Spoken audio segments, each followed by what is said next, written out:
یاد رکھیں کام دنیا دیکھتی ہے،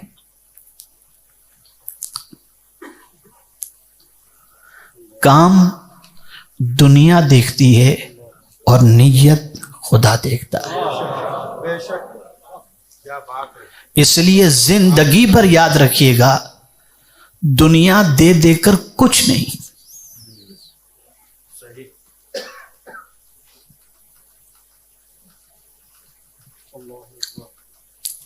نیت اگر درست رہی تو پھر چھوٹا سا کام بھی اللہ قبول کر لے تو نجات کا سامان بن سکتا ہے، اور زندگی بھر سب کچھ کر کے بھی نیت اگر درست نہیں تو قدرت کی بارگاہ کے اندر کوئی چیز قبول نہیں ہوتی۔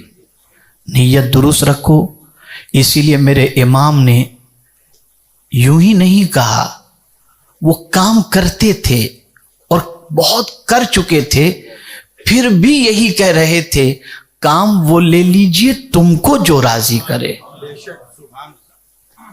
نیت کا درست ہونا یہ بے پناہ ضروری ہے۔ اسی لیے آقا کریم صلی اللہ علیہ وسلم اپنے صحابہ سے فرماتے ہیں کہ مجھے میری امت کا شرک میں مبتلا ہونے کا خوف پریشان کر رہا ہے۔ تو صحابہ نے عرض کیا تھا یا رسول اللہ صلی اللہ تعالی علیہ وسلم کیا آپ کی امت بھی شرک میں گرفتار ہوگی؟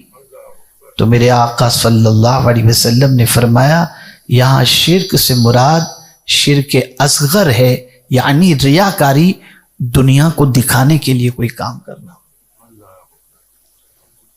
تو اس بات کو ذہن کے اندر رکھے میرے سارے ساتھی جنہوں نے آج تک کے اس سفر کے اندر میرا ساتھ دیا، کبھی بھی اسے اپنا کمال نہ سمجھنا، اسے رب کا فضل سمجھنا۔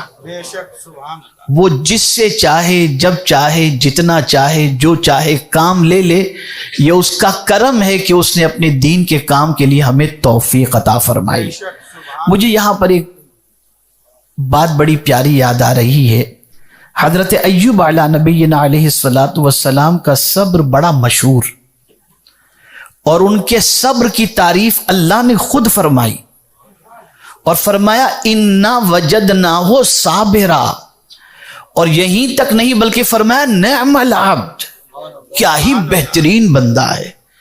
تو اب رب نے تعریف کی تو حضرت ایوب علیہ الصلاۃ والسلام تھوڑے مچل گئے کہ مولا نے میری تعریف کی، تو عرض کر اٹھ بیٹھے کہ میرے کریم میں نے کیسا صبر کیا نا،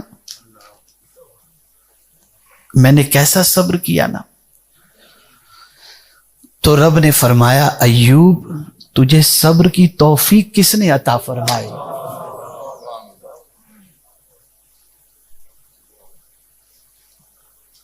جب انہوں نے یہ سنا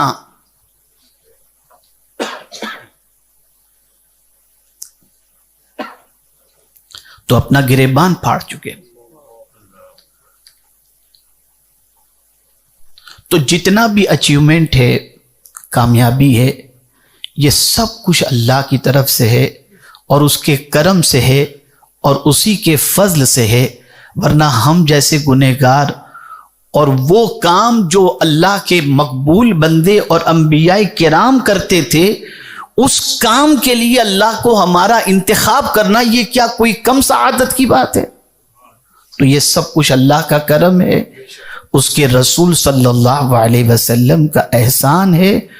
اور یہاں یہ بھی یاد رکھیں کہ بزرگوں کا فیضان بھی ہوتا ہے۔ میرا اپنا ایک جملہ ہے، میں اکثر کہا کرتا ہوں کہ دو چیزیں اگر کسی کو لگ جائے،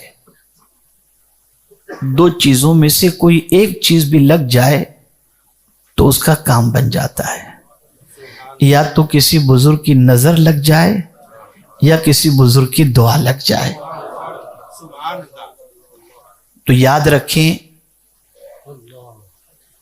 حضور مفکر اسلام میرے استاد گرامی حضرت رئیس المفسرین، جنہوں نے آج آپ سب کو، علماء کو، سب کو سلام بھی پیش کیا ہے، آج میری بات ہوئی تو ان سب کی دعائیں، اسی کے ساتھ سیدنا غوث الثقلین خواجہ غریب نواز، مخدوم سمنا، امام عشق و محبت اور میرے پیر و مرشد سرکار حضور مفتی اعظم ہند علیہ الرحمہ جملہ اولیاء کرام کے فیضان سے، علماء کے تعاون سے آج یہ اتنا لمبا سفر ہم نے طے کیا۔ اللہ کی بارگاہ سے امید ہے کہ مولا مزید ہمیں اس قسم کے کام کی توفیق عطا فرمائے اور پروردگار زندگی کی آخری سانس تک ہم سے دین متین کی خدمت لیتا رہے۔